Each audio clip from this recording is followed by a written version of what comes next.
Որ այսօր աղոթքի խոսքի բաժինը մնացել է ին վրա։ Այսօր պատգամ մենք լսելու ենք մյուս եղբորից։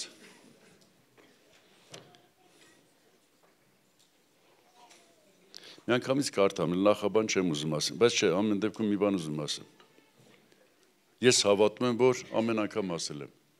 Ձեզ Սուրբ Հոգին է բերել այստեղ։ Ես չգիտեմ, քեզ թվում է թե դու ես որոշել, այդ որոշումն էլ Աստծուց է ներգործում, որտեղ գրված է, Աստված է ներգործում կամենալը եւ անելը, իր հաճության պես։ Հենց որ Աստված է ներգործել, որ դու գաս այստեղ։ Եվ նայած ում մեջ ինչքան է ներգործում, մարդկա ասես մի կերպ է գալի, մարդկա Դավիթը միտեղ ասեց, կուրախանայի, երբ ինձ կասեին Տիրոջ տունը գնանք։ Մարդկա ուրախանում է, որ դի գա Տիրոջ տունը։ Դե երբ պետք է ուրախանաս։ Եթե դու Տիրոջ տան մեջ հանդիպել ես իրան եւ իրան ներկայության հետ վայելքը զգացել ես, դու իհարկե կուրախանաս։ Շատ կուրախանաս, որ գաս Տիրոջ տունը։ Իսկ եթե չէ, գոնե այս խոստումները լսելով արի մի օր կհանդիպես։ Այո, հնարավոր է առաջի օրը չհանդիպես, բայց եթե շարունակաբար փնտրես նրան, մի օր կհանդիպես։ Հիմա, քանի որ աղոթքի խոսքն եմ խոսելու, ուզում Մատթեոս ավետարանի 7-րդ գլխից կարդամ մի հատված, 7 համարից։ Խնդրեցեք, եւ պիտի տրվի ձեզ, փնտրեցեք, եւ պիտի գտնեք, դուռը թակեք, եւ պիտի բացվի ձեզի, որտեղ ամեն ով որ կխնդրի կառնի, ով որ կփնտրի կգտնի, եւ ով որ դուռը կթակի, պիտի բացվի նրան։ Ձեզնից որ մարդը կա, որից եթե իր որդին հաց ուզի, ինք քար տա նրան, եւ կամ եթե ձուկ ուզի, օս տա նրան։ Ուստի եթե դուք որ չար եք, ձեր զավակներին լավ ընծաներ տալ գիտեք, կամ բարի ընծաներ տալ գիտեք, որ չափ ավելի ձեր հայրը, որ երկինքն է, բարի բաներ պիտի տա նրանց, որ իրանից կխնդրեն։ Էսի իմ խոսքի հիմքն է, ստեղից մի միտքն եմ ուզում վերցնենք, մի մտքի ուշա, բայց ընդհանուր հասկացակ։ Աստված մի հատ կանոն է ասում։ Ուզում ես ինչ-որ բան ունենաս, ճանապարհ ես, խնդրի։ Օրինակ ես աշխարհը կամ մենք, եթե ասենք ուզում ես մի բան ունենաս, գնա աշխատի ապրի, բան, վաստակի առ։ Ուզում ես շոր ունենաս, տեսա քույրիկների շորերը միանման, փառք Աստծուն, աշխատեք, վաստակեք։ Բայց Աստված ասում է, խնդրի, ես կտամ։ Եվ ինչ հիմքի վրա է ասում, այդ հիմքն եմ ուզում ասեմ։ Ասում է, զավակը հորից ինչ որ բան է խնդրում։ Ոչ մի զավակ չի ինչ որ այդ փող աշխատի գտա հորը պապա այս բանը կտաս ինձի։ Հայր որդի հարաբերության մեջ այս առուտուրը չկա։ Եվ Աստված ասում է, դուք որպես հայր, ձեր զավակը որ բան խնդրի, կտաք թե չեք տա։ Կամ կարող է մի բան խնդրի, դուք ուրիշ բան տաք։ Հաստատ բարի բաներ կտաք։ Բայց դուք ձեր մարդ տեղով, որ դուք են բացարձակ բարին չեք,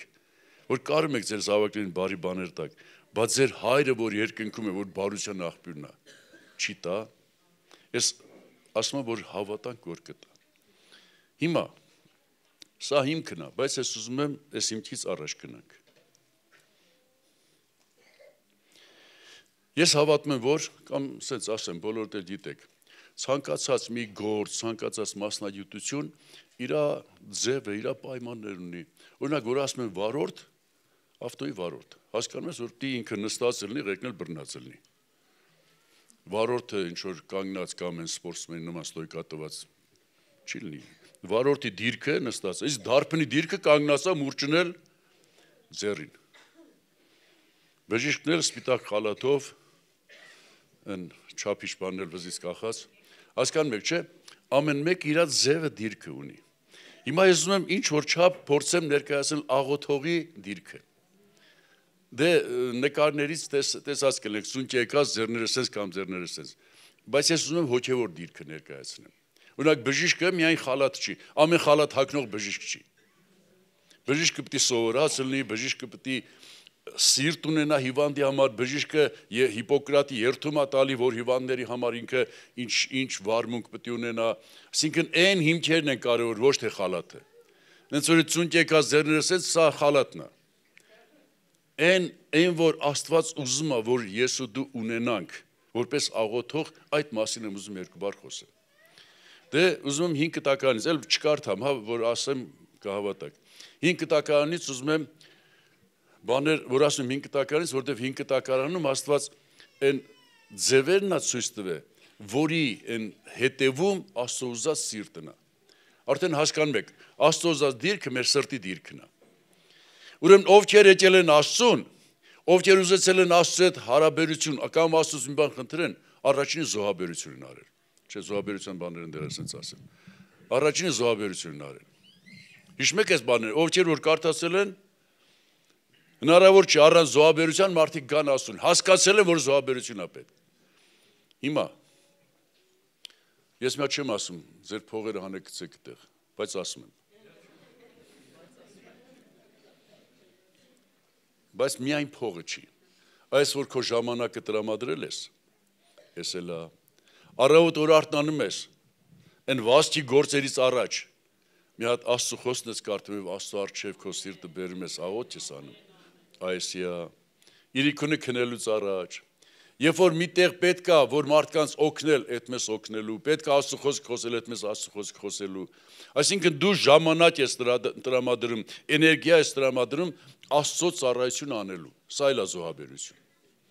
Բայց հասկացաք, առաջինը զոհաբերությունն է։ Բայց այս զոհաբերության իմաստը ես ուզում եմ իմ հասկացածով ասեմ։ Տեսեք, բառացի գրված չի, բայց իմ հասկացածը է սա։ Տեսել եք, որ մեկը մեջին սիրում է։ Թե լինի տղա աղջիկ, թե լինի ծնող երեխա, թե լինի, չգիտեմ, քուր աղբերներ։ Ով որ սիրում է, ինքը նվեր է տալի։ Եվ ուրախանում է, որ ես իր նվերը ընդունում է։ Համաձայնեք մեր ժողովուրդ։ Կեսը ամեն աստծին եսնել զբաղված էին։ Ուրեմն զոհաբերությունով մենք Աստծուն ասում ենք, որ ես քեզ սիրում եմ։ Զոհաբերության հիմքը հետա, որ ես ասում եմ, ես քեզ սիրում եմ։ Աստված սեր է, եւ ուզում է սերը փոխադարձին ժողովուրդ։ Աստված ամեն օր քո համար գիտես ինչքան զոհաբերություն է անում։ Մի անգամ մի պատգամ եմ լսել։ Այսօր արևը ամեն օր ծագում է, ձեր կարծիքով արևը իրանա ծագում, Աստծո հրամանով է ծագում։ Գրված է այդպես։ Դες գրված է, Հոբի գրքի մեջ Աստված Հոբին ասում է, ամեն օր, որ իմ հրամանով արևը ծագում է։ Աստված ամեն օր քեզ նոր կյանք է տալի։ Ամեն առավոտ քեզ նոր հնարավորություն է տալի։ Աստված քեզ այս բանը բնությունով քեզ երակուր է տալի։ Շնչելու օդ է տալի եւ այլն։ Աստված ամեն օր ապացուցում է իր սերը։ Եվ ուզում է որ մենք էլ ինչ որ ձևով ցույց տանք մեր սերը։ Ուրեմն սրտի դիրքի մի մասը է սա։ Ցույց տաս քո սերը ինչով զոհաբերությունով։ Թե լինի գումարի զոհաբերություն, թե լինի ժամանակի զոհաբերություն, թե լինի էներգիայի զոհաբերություն, թե լինի քո մարդկային ինչ-որ բաների զոհաբերություն։ Ամեն ասում եք սրան։ Սա առաջի պայմանը, սրտի դիրքի առաջի պայմանը։ Երկրորդը, ստե կարող եմ երկու գլուխ հետո գրվածա, ասենց ասեմ։ Մի իշխան Հայրոսը եկավ Հիսուսին իր աղջկա բժշկության համար խնդրեց, գրված է, երկրպագեց եւ խնդրեց, աղջիկս մեռնելու մոտ է, արի բժշկի։ Երկրորդը մարդիկ որ եկել են Աստծուն, երկրպագել են։ Սա սրտի դիրք է։ Ես ու դու ինչքանով ենք երկրպագող։ Այսքան որ ասում եմ, սրանք աղոթողի դիրքն են, այսինքն, եթե այս պայմանները բավարարված չեն, դու աղոթող չես։ Աղոթող մարդու համար այս պայմանները պետք է բավարարվեն։ Առաջինը զոհաբերությունով քո սերը արտահայտես։ Երկրորդը երկրպագությունով արտահայտում ես, որ դու ես իմ Տերը, իմ բոլոր սպասելիքները քեզանից են։ Քեզանից բացի ուրիշը այս մակարդակին չկա։ Այո, շատ հարազատներ կան, շատ ընկերներ կան, շատ վերջը լավ բաներ կան, բայց առանց քեզ բոլոր իմ համար ոչինչ են։ Դու ես միակը, որից ես սպասում ունեմ եւ որ իմ կյանքը ուզում եմ կապեմ քո հետ։ Եվ որ իմ կյանքը քեզանից է կախված։ Ես պատկանում եմ քեզ։ Փառք Աստծուն ամենների համար։ Աղոթողի սրտի դիրքի մի կարևոր կետն էլ է սա։ Եվ սրանից հետո արդեն գալիս է աղոթքը։ Դե եթե այս երկուսը կա, արդեն աղոթքը գիտեք ինչ կդառնա։ Որդի հայր փոխհարաբերություն։ Ժողովուրդ, ուրիշ բանա, ուրիշը գա քեզ մի բան ուզի, ուրիշ բանա քո երեխեն գա քեզանից մի բան ուզի։ Տարբերություն կա։ Ուրիշ բանա դու ուրիշին ես ինչ որ մի բան անում, ուրիշ բանա քո երեխու համար ես անում։ Եվ այս իմ կարդացածից Աստված ասում է որ նորից կարդամ 11 համարը։ Ուստի դուք որ չար եք, ձեր զավակներին բարին ծանր տալ գիտեք,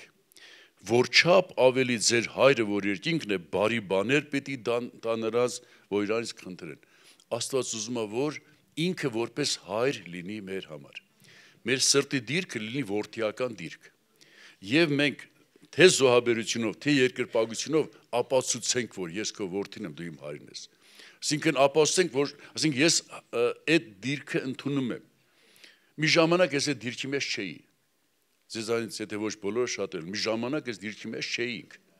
Մի ժամանակ մենք Աստծուց հեռացած էինք, Աստված մեր համար փակ էր, չկար, մենք էլ իր համար մեռած էինք հոգեորապես։ Մեզ Աստված արթնացրեց, մեզ Աստված վերականգնեց, մեզ Աստված բերեց եւ Աստծո նպատակը ո՞րն է։ Բերի հասցնի որդիական դիրքին։ Իր միածին զավակը Քրիստոսն է եւ ուզում մենք հասնենք Քրիստոսի հասակի չափ, մենք լինենք Քրիստոսի նման իր համար։ Եվ մեր կողմից ընդունենք, այսինքն ես ընդունում եմ եւ ինչպես եմ ընդունում, ոչ թե միայն բառերով, այլ իմ սրտի դիրքով ընդունում եմ, որ ես քո որդին եմ, դու իմ հայրն ես, ես իմ հոր հետ գործ ունեմ։ Նաեւ իմ կյանքը այնքան եմ վստահում քեզ, նույնիսկ դու եթե իմ կյանքը երկրից կտրես վերցնես, ես շատ ուրախ կլինեմ։ Ես ուրախ կլինեմ, որ ամեն վարքյանս քո հետ լինի։ Ես ուրախ կլինեմ, որ ամեն մի իմ գործը քեզանով լինի։ Ես ուրախ կլինեմ, որ իմ բոլոր ունեցածը տամ քեզ։ Մի հատ էլ օրինակ ասեմ ու վերջացնեմ։ Աստված որ Աբրահամին ասեց քո որդուն բեր տար զոհի, ես իմ հասկացած էլի եմ ասել, ոմանք չեն կարեց ընդունեն, չընդունեն, ես տենց եմ հասկանում։ Ոմանց թվում Աստված սենց լացում էր, ողբում էր, ոնց կլինել Տեր Աստված, ես ոնց, չէ, ես հավատում Աբրահամ ուրախությամբ էր տանում։ Ես հավատում Աբրահամը ուրախությամբ էր իր զավակին տանում զոհելու Աստծո համար։ Այդքան ինքը սիրում էր Աստծուն։ Այդքան ինքը հավատում էր Աստծուն։ Իսկ եթե Աստված տեսնում էր։ Աստված տեսնում էր Աբրահամի սիրտը, դրա համար էլ օրհնությունով լցրեց Աբրահամին։ Եթե Աբրահամ մի կերպ տաներ, լացելով, ողբալով, Աստված չէր ընդունի։ Կասեր ախպեր որդուդ վերցրա գնա, ոչ էլ մի օրհնություն կվայելես։ Բայց Աստված տեսավ Աբրահամի սիրտը, որ ինչքան հոժարությամբ էր անում այդ բանը։ Աստծուն հետաքրքրում է աղոթողի սիրտը, քո սրտի դիրքը, ինչ դիրքում ես դու Աստծո առջև կանգնում, աղոթի ժամանակ։ Կրկնում եմ, Աստված մեզ թույլ է տվել, որ որդի լինենք, հնարավորություն է տվել որդի լինենք, եւ մեր սրտի դիրքով ապացուցենք, որ ես որդի եմ, եւ հավատանք, որ նա մեր հայրն է, եւ այդպես բերենք մեր աղոթքը։ Դե եկեք կանգնենք աղոթքի։ Օրհնյալ ես իմ Տեր, շնորհակալ եմ իմ Աստված, շնորհակալ եմ որդեգրության համար Տեր, շնորհակալ եմ, որ մեզ դարձրեցիր քո որդիները Տեր, որ մի ժամանակ մենք օտար էինք Տեր, մի ժամանակ մենք մեռած էինք, մենք ոչինչ էինք, բայց այսօր դու ընդունում ես որպես քո որդիներ, խոնարհում եմ քո առջև Տեր, եւ ես ասում եմ, որ ես քոնն եմ Տեր, որ ես անձը քոնն է Տեր, դու գնել ես քո սուրբ արյունով, դու գնել ես քո թանկ գնով, ես քոնն եմ Տեր իմ Աստված, եւ դու իմ հայրն ես Տեր, եւ ես հավատում եմ Տեր, որ մեր բոլոր խնդրանքները դու ընդունում ես որպես որդու խնդրանք Տեր, եւ դու պատրաստ ես տալու ինչ որ պետք է Տեր իմ Աստված, դու պատրաստ ես տալու, շնորհակալ եմ այդ ամենի համար, շնորհակալ եմ Տեր, եւ թող ամեն եղբայրս քույրս այդ դիրքը ունենա քո առջև Տեր, սրտի այն դիրքը Տեր, որ դու հավանում ես այդ դիրքին Տեր, որ դու հավանում ես Տեր, այն սրտի դիրքը, որը քո համար պատրաստ ամեն բան անելու, եւ հավատում եմ, որ դու էլ իր համար ես պատրաստ ամեն բան անելու։ Շնորհակալ եմ այս ամենի համար, փառավորվես Հայր Հիսուսի անունով, ամեն։